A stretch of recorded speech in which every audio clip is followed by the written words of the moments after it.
Hello class, today we are going to be talking about landforms, the different kinds of landforms, and we are also going to discuss the different animals that are in the landforms. So, does anybody know what a landform is? What is a landform? Does anybody know? Okay, first of all, we are going to go ahead and watch a video. I just want to let you guys become more knowledgeable and become more aware of what landforms are on the earth. So we are going to watch a video that is called Landforms, Types of Landforms, and Landforms of the Earth. So I'm going to go ahead and switch my phone over.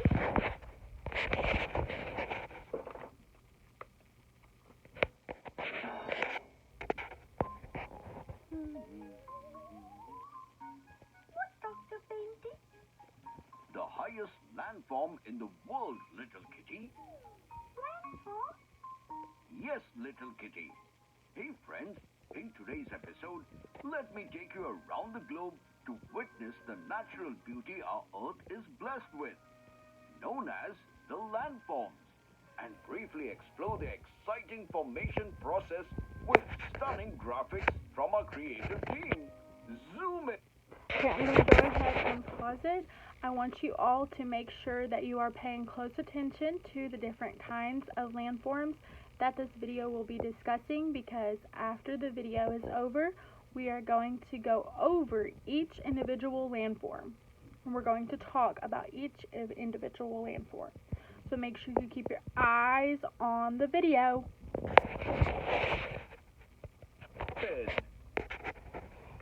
So, what are the landforms of the Earth? Just like all living beings have certain physical features that distinguish them from each other, similarly, the planet Earth is made up of various unique features and characteristics we call landforms.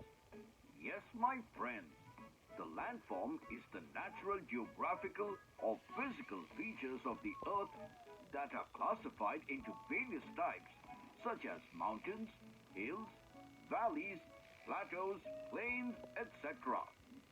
But before we shed some light on these types of landforms, let us briefly examine the process leading to the formation of these features.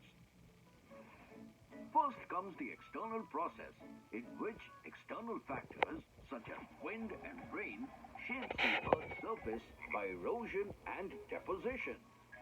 Yes, erosion is a process in which sediments get deposited in a different location, whereas sediments are the materials on the Earth's surface, such as soil and rocks.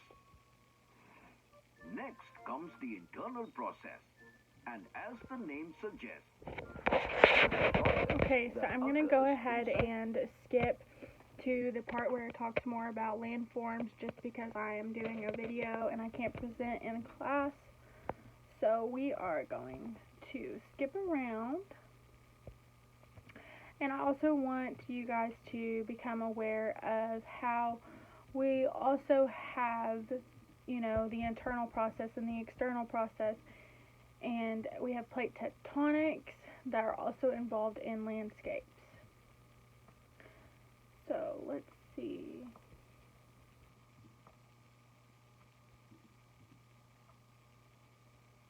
So we have mountains, we have plateaus and plains.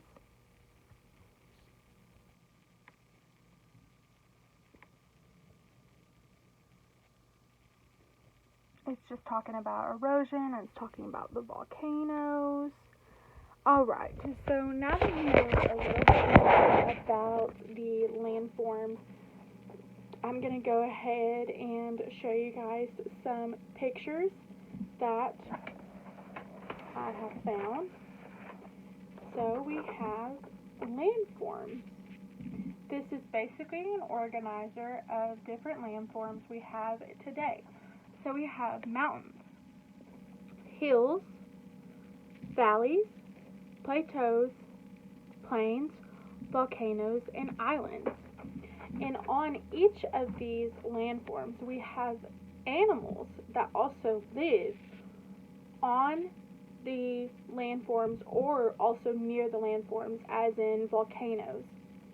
So my first one I'm going to start with is mountains. So we have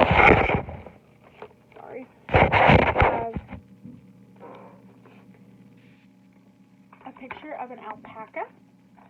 So alpacas, they can live in the mountains. We have a bear. Bears can live in the mountains. And then we have leopards. So we have those that can stay on that landform, which is mountains. And then I printed those off as an example, and so now we're going to discuss the other landforms that we have. So on hills, we have sheep, we have eagles, and we have gorillas. Valleys, we have squirrels, we have gophers, and we have rabbits. Plateaus, we have fox, deer, and camels. And these are just to name a few for each landform. In plains, we have bison, we have zebra, and we have prairie dogs. Animals in volcanoes. So in volcanoes has thermal heat. As we know, volcanoes erupt and have hot lava. So we have female iguanas that use their thermal heat that come from the volcanoes. And then we have eggs, or they protect their eggs. The iguanas use the thermal heat from the volcanoes, and they protect their eggs. And then we have penguins and we have flamingos that also live near those landforms. Animals on islands, it's lizards, turtles, and sea lions. So, now that we know a little bit more about the animals, we are going to look at these pictures. So, first off, we have an example of a mountain. A mountain. And then we have hills. We have hills. There's an example picture of the hills. Alright. Let's see, what do we have next? We have valleys. Valleys. Then we have plateaus. Plateaus. And then we have the plains. And we also have the volcano, which is where the iguanas come from. And I thought that was pretty interesting for you all to know, is iguanas. The female iguanas use the thermal heat from the volcanoes. I thought that was pretty neat to know. And then lastly, we have the islands. So, we are going to actually discuss a Venn diagram. A Venn diagram. Does anybody know what a Venn diagram is? Alright, well, we're going to discuss that. So in a Venn diagram, we talk about similarities, differences, and then we also talk about what they each have in common, like in the middle of a Venn diagram.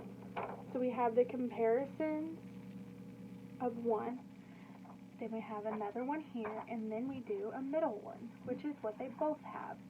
So like we could do mountains, and then we could do islands, and we could discuss what is alike in each of these. But since you all are not present because I am videoing, but this is just an example of what I would do whenever I would be in an actual classroom with my students. So, lastly, we are going to do a map out worksheet, and we would match out these to over here. As you can see, I have already done them as an example. So we have mountains, and we have plains, and we have valleys, islands, hills, and plateaus. So, this concludes my lesson about landforms and animals. My students will also, if I were in the classroom, another experiment I thought that we could do, an activity, is each student would write about their favorite landform that they have and why. I think that this would engage my students and it would make them more knowledgeable in the differences in the landforms. It would make them remember and analyze, and they would be able to understand each landform more proficiently. This concludes my lesson over landforms and animals in social studies. Thank you.